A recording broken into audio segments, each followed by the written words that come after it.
Show. Sorry, buddy, not this time. You're caught.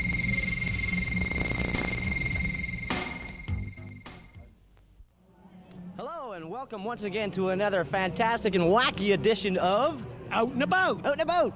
Hi, I'm Tom, and this is my cohort here, Brad. And we are having a blast here at the Kanata Festival in Newmarket. Now, it is festival season across Canada. All communities across Canada throughout the summer are having different festival events, and this just happens to be the one that's allotted for Newmarket called the Kanata Festival. Tom, what exactly is Kanata? That's a good question, Brad. And maybe one we should focus on today. What is Kanata? What does that mean, and what exactly is the Kanata Festival? So maybe we'll find out by the end of the day. We'll go check things out. There's all kinds of wacky and interesting things going on here. The Fairy Lake Park's got a whole bunch of different events going on. The street, as you can see here, just littered with people, and there's all kinds of things happening. So why don't you follow us? We'll go check things out here at the Kanata Festival. And maybe we'll find out what Kanata really is.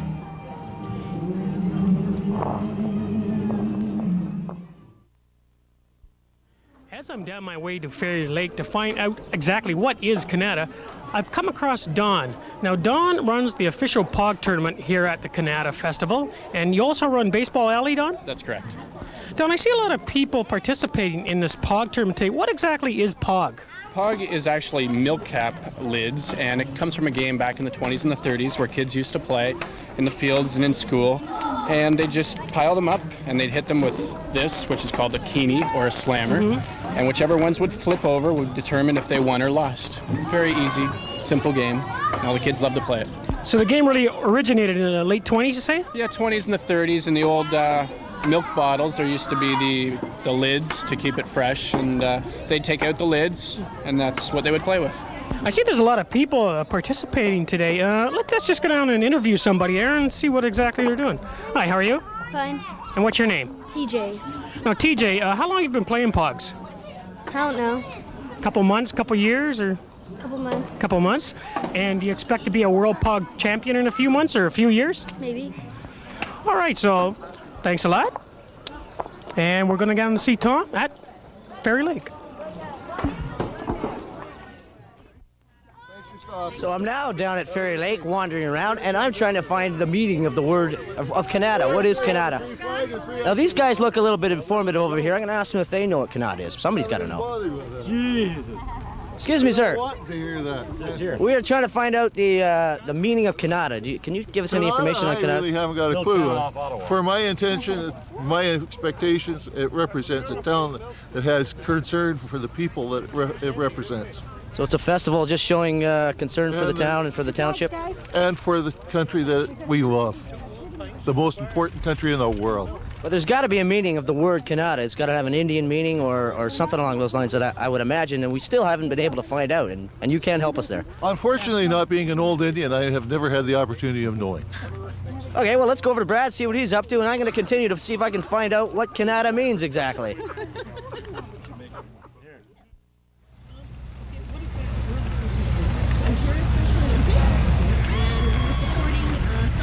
As I'm wandering around the park today, I come across the lake, and on the lake there seems to be some boats. Now, I've always wanted to own a boat, but these are a little bit smaller than the scale that I'm expecting. But with me is John Robinson of the York Region Marine Modelers. Welcome Out and About. Hi. Could you tell me how these model boats tie in with the festival today? Basically, we started this about 3 or 4 years ago. The club has been around for about 9 years, but we started doing the Canada Day thing about 3 years ago on a very small scale. And the last couple of years it's got a little bit bigger. This year we wanted to make it a bigger event still, because the lake's here and the people are coming to the park, so we want to give them something on the water that they can enjoy and see and add to it.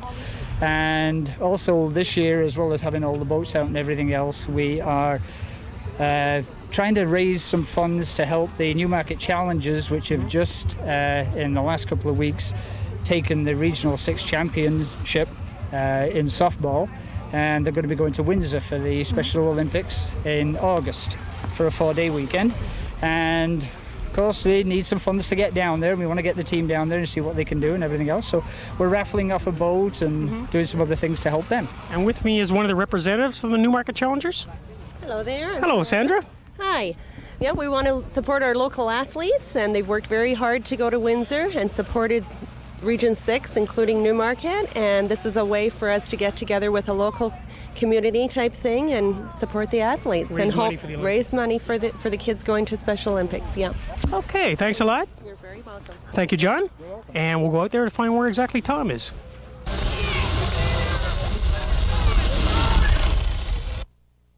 Well, I'm still wandering around here at Fairy Lake, and I'm still trying to find out the meaning of Kanata. So far, no one has been able to tell me the meaning of Kanata. Maybe we can go to a family, and maybe this guy will like to talk to us. Excuse me, sir. Do you mind talking to us? Never. Sure, why not? What do we got here? Got the little princess here, 2 months old Maria. Oh, yeah. Listen, we're wandering around. We're trying to find out the meaning of Kanata. Nobody seems to know. Can you help us out? I haven't got the slightest idea. I No? think you're speaking to the wrong person here. Nobody knows. How about you guys? You know the meaning of Kanata? No, I don't. I guess if I were to Not a clue. If I were to take a guess, I guess it's Canada Day. Canada Day? Sure, I believe in that. I think Probably technically the yes, original but name, the original. I think there's more to it. We're still trying to find out from people, and no one seems to know. It's quite interesting. Everybody comes to the Kanata Festival here, and but no one knows what it is exactly. Isn't that great, eh? Everybody comes out for a good time, but don't know for Maybe the that's reason. what it is, just a good time. Exactly. This is a family day, and we're enjoying it. Well, thanks a lot for your Thank time. you. There's another family over here. Hi there. Excuse me, have you got a few minutes of time for us? We're trying to find out the meaning of Kanata. This is the Kanata Festival. Nobody seems to know. Can you help us out? I don't know. No? How about you? Do you know what the meaning of Kanata? No? Are you having a good time here at the festival? Yeah. Yeah? Have you been on the pony ride yet? No. Oh, they're right over there. You can't miss out on them. We're going to have a hot dog. Thank you. Here's some visitors. Hi there. Here's some visitors. Hey, you look familiar. How would you like to play musical chairs? Musical chairs. We'll be over there later on. I've already got musical chairs ticket. You got your That's for the youth center committee, right? Right. Great. Now, maybe you guys know the answer to this question. We are trying to find out the meaning of Kanata. Nobody seems to know. Kanata means village. Kanata means village. Yeah. So it's the village festival. I know a guy named Mike Kanata. It's because do you want to know why it's called Kanata Yeah. Festival? Yeah. Because when the native people first encountered the French, there was a misunderstanding with the word Kanata, and the French thought that Kanata meant the entire country, but it really meant village. So they called the country Canada, a mispronunciation of the word Kanata. And so they started calling it the Kanata Festival. Yes. Hey! A round of applause here. We'll have to send this guy. I think that's worth a prize. We're going to send you to Cooks Bay Marina Restaurant in Keswick. There's a certificate for you. Cooks Bay Marina Restaurant, excellent food. Go and enjoy yourself. Thanks a lot. Let's roll for a prize.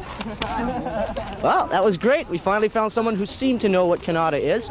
But we are going to talk with the head of the organizing committee for the Kanata Festival a little later on, and maybe there are different meanings to Kanata that we'll find out about that as well. But let's continue on and have some more fun. Let's go over and see what Brad's up to. I'm sure he's found something interesting and wacky to do. So let's go see Brad.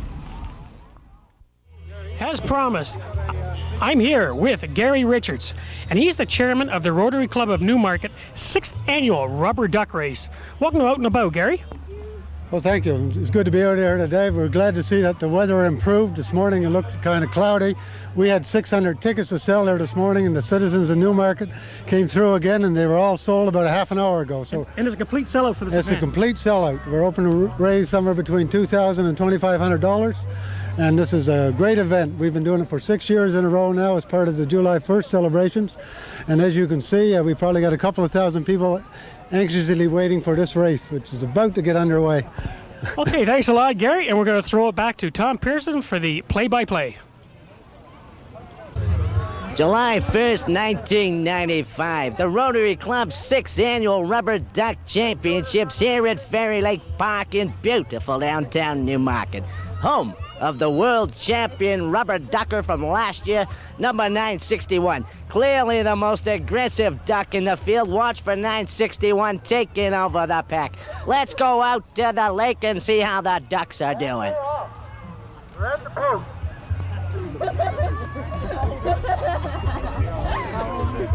On the far left, you can see number 961, clearly the most aggressive duck in the pack, taking over the line.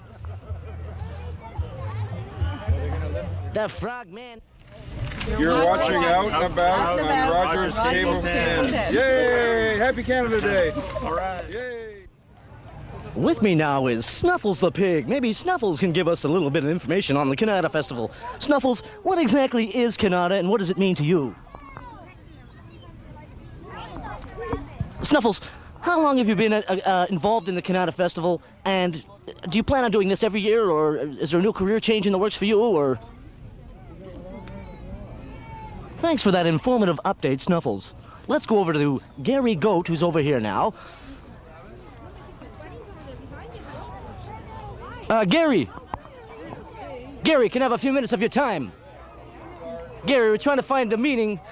Can you give us the meaning of Kanata? What is the Kanata Festival? What does it mean to you, and what is it in general? Well, apparently Gary's a little hungry right now, so let's go back over to Brad and see if he's found out the meaning of Kanata. Brad? Oh, Tom, there you are. How are you? Hey, it's happening. Did you ever find out what the meaning of Canadian was? I felt one guy did seem to know what Kanata was, so I gave him a prize, and I'm going to ask a few more people. I'm not sure we got the proper definition yet. We will get that before the end of the day, but it's a little hot out now. Now I have to ask you a question before we go any further. Did you interview any animals to find out the meaning of Kanata? Yes, and even they didn't know what Kanata was, so perhaps it's going to take just that, an animal, to tell us what Kanata is. But I think by the end of the day, everyone will have an idea of what Kanata is and what the Kanata Festival really means. But I'm thirsty. I don't know about you. It's hot out here. Yeah, and, I've been around looking all day for you. Let's take a little break at the Chimo Garden. In the meantime, we'll listen to the band. And watch some beach volleyball? Beach volleyball. Yeah, sounds good.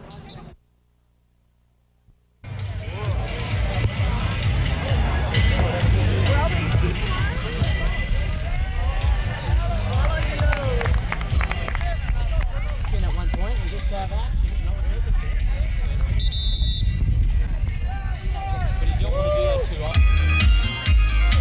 Music is a big part of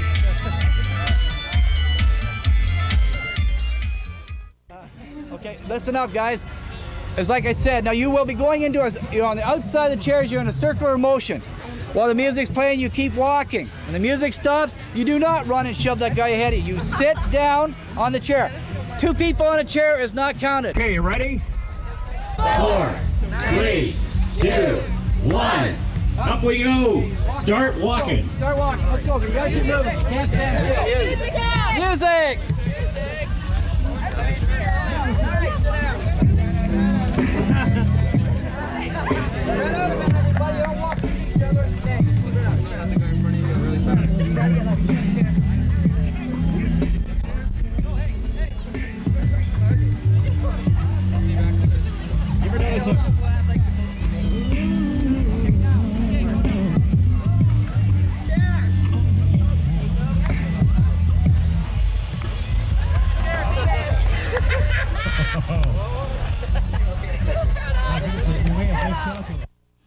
We're here with Gary Gamble, the Director of Operations at the Phoenix radio station, 88.5 right here in Newmarket, Ontario.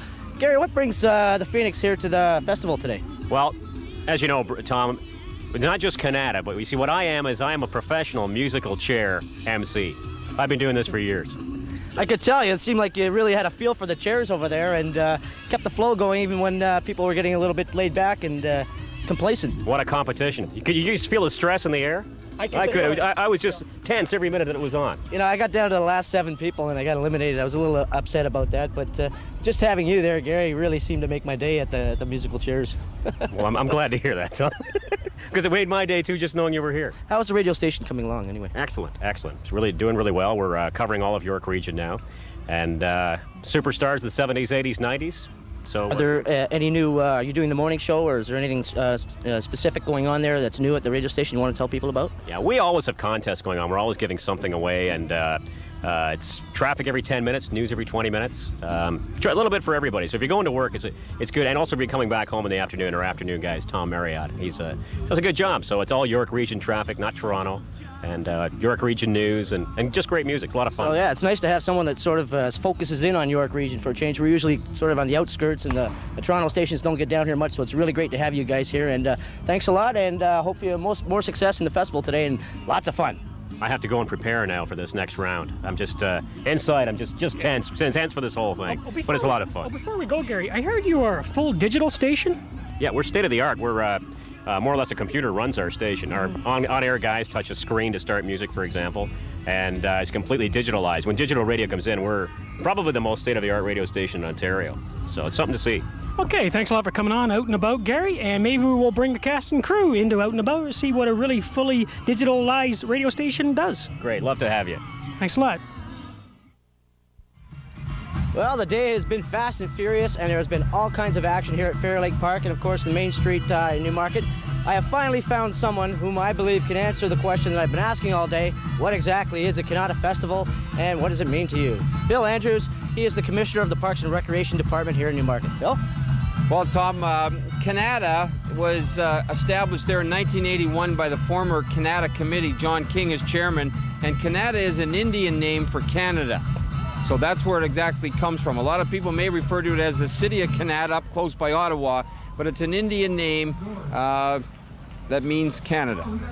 So what is the significance of, like this is like a 2-week celebration? Is it that sort of thing, or? Well, we just go pretty much 1 week. We had the Kanata dance up at the complex there last Saturday on the 24th of June, and then we had the Wreck-A-Rama race, and also last Saturday the 24th, and then today is Canada Day, and we try to bring all the volunteer groups that want to celebrate our great nation's birthday down here at Fairy Lake, and then it's culminated by the fireworks this year held at George Richardson Park. Well, it's been a great day for us, and I must say it just seems to be bigger and bigger every time I come out, and geez, I can hardly wait for next year's Kanata Festival. Hope to see you there. Okay, thank you, Tom, and I got to personally thank you for the weather, because it's been great again. That's what makes it, and happy birthday, Canada. Thank you. Thanks for having me, Tom. Let's go over to Brad. He's down at the militia. The militia's here, and some kind of demonstration or something going on over there, so let's go see what Brad's up to. Yeah, thanks, Tom. I'm here with Roger Holliday, who is in the Upper Canada Volunteer Regiment Organization. Welcome to Out and About, Roger. Thank you. Roger, I notice your displays here are pretty well put forth here. What exactly do the displays mean that you have? What do they signify here at Kanata? Well, they're Canadian militia camps from various periods. We start with 1776 with the 24th Regiment of Foot, who served in British North America at the time of the Revolution. Then we go here to the bell tents, and the units we portray are 1866 Canada Militia. So it's your everyday store owner or a farmer who would train once or twice a week to go into the militia, and it was treated more like a social club back then. And they'd serve in the militia, do their training, and hopefully fend off Fenians. At that time, the Fenian raids were predominant in the news, in the local papers. Fenian raids? Fenian raids. What exactly is Fenian? They were the Irish revolutionists in the States, in America, who wanted to invade Canada to make that an Irish domain and hopefully free Britain's hold on Ireland and the homeland. So they had actually several invasions planned of this country in 1866. Right through till 1872. Well, thanks. I also noticed you do war reenactments too. You do war reenactments? Yeah, we basically portray Canadians that served in different fields of service. So right here we're doing Canadian Militia 1866, line infantry and rifle. We also do Confederate infantry, and 60,000 Canadians served in the American Civil War, most on the north, but quite a few on the south. And several members also reenact Canadian First War and Second War units. Okay, thanks a lot, Roger. Oh, you're welcome. I had a really good time learning a little bit about war reenactments. Very good. The interview really went well with the regiment organization, and I haven't heard any complaints yet, so let's just get ready to find Tom in the next segment. Now, I don't know where he is, but we'll be ready to go. I haven't heard any complaints yet from the regiment, so I think I really did go kind of well, you know. I'm just looking around here for Tom, and maybe we'll get out and about, and we'll find out what he has to offer, and let's go back to Tom at Glenway with Steve Quigg. I guess my interview wasn't that good after all, with some barbecue tips for the barbecue enthusiasts. Thanks, Brad. It's good to see everything's happening at Kanata. Barbecue season is upon us, and with barbecue season, It's a great time to, there's a lot of outdoor things happening, and a lot of people are having barbecues at home. Can't always get out and about and go to restaurants, but we can get some advice from professionals from restaurants. And with me today is Steve Quigg. He is the executive chef at Glenway Country Club. And Steve's got a few dishes for us today that we're going to look at, and a few barbecue tips for everybody. So check this out. Steve, what have we got on the go here today? First of all, Tom, I like to talk about marinades. Marinades help tenderize the meat slightly, but if you want a really tender piece of meat, you have to buy a really tender cut of meat. Basically, marinades are used to incorporate or infuse lots of different varieties and flavors that you want in your meat. You can have a satay chicken, you can have an oriental salmon. You can incorporate a million different flavors in the food that you're cooking. And this can all be done on the barbecue with different marinades, giving it different flavors, all done in your home barbecue. Is that the idea? Right. We have a couple salad ideas, some vegetable ideas, a couple entree ideas, and a few dessert ideas. So you've got some steak, chicken, what's that, salmon there? Salmon and shrimp and scallops. What about the vegetables? How do you do vegetables on a barbecue? Well, basically you want to cut the vegetables so they don't fall into the barbecue. So you want them nice and wide. We can start putting some of the vegetables on now, nice and flat.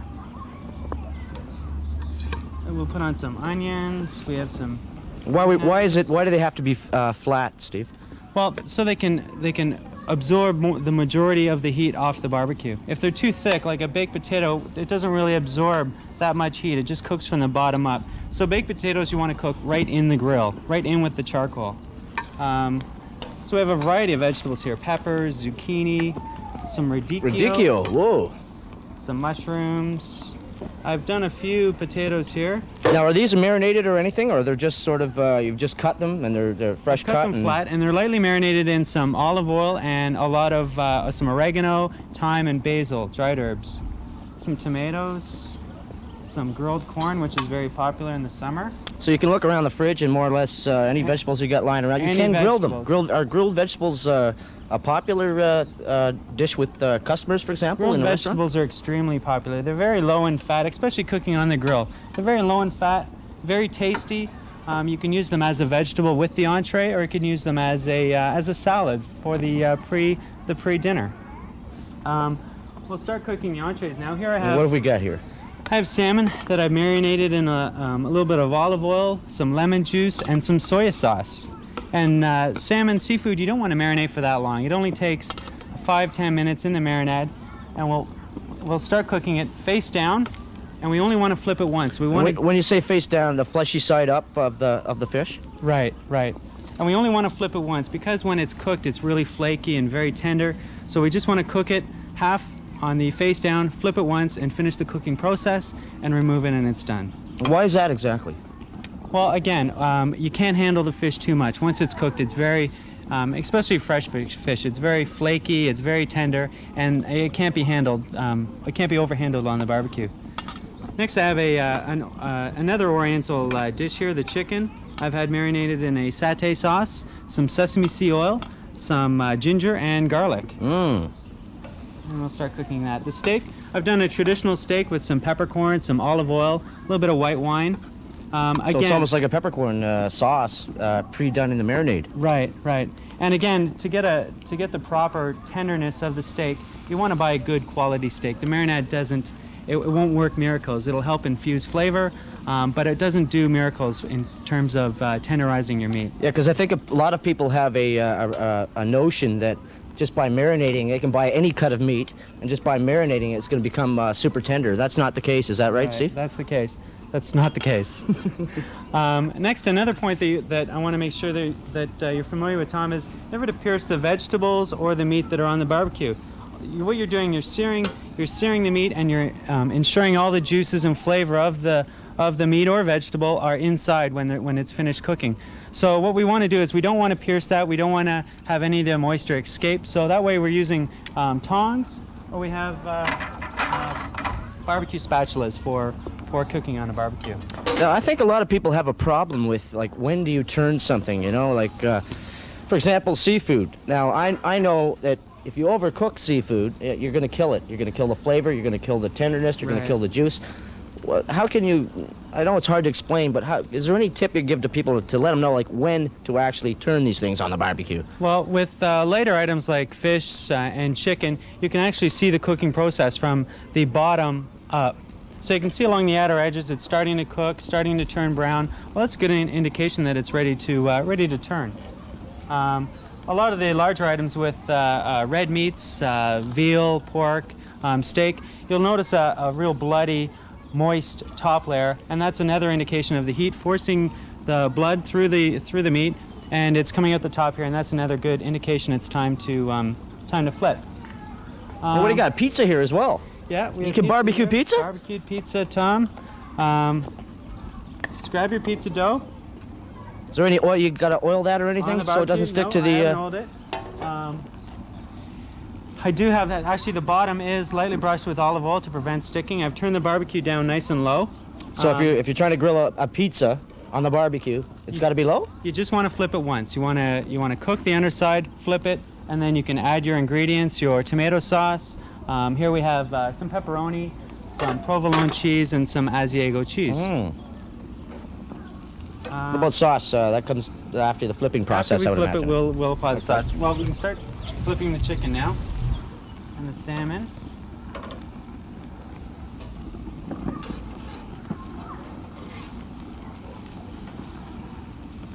Another dish that I have for fish that are lighter and flakier, I have a sole here that it's been marinated in some onions, some olive oil, and lemon juice.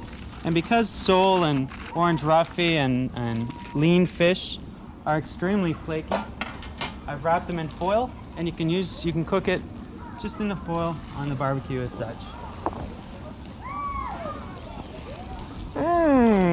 Looks good, smells good. Let's try it. Let's sit down. Let's try some of this stuff. This looks Tom. great.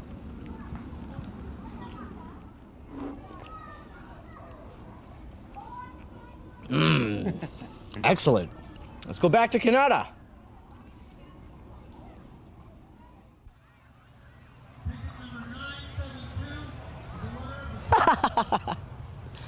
Yo, Brad, you okay? Oh, Tom. Are we still on? Yeah, we just got to close off the show. Oh.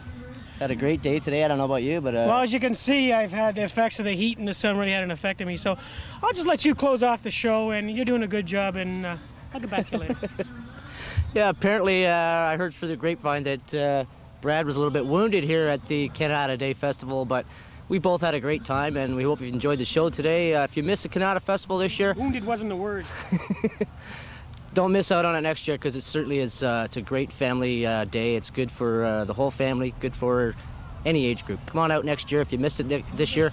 Kanata Festival, Fair Lake Park, Bay Street, beautiful atmosphere, great time. We'll see you next time on Out and About! Out and About! Out and About!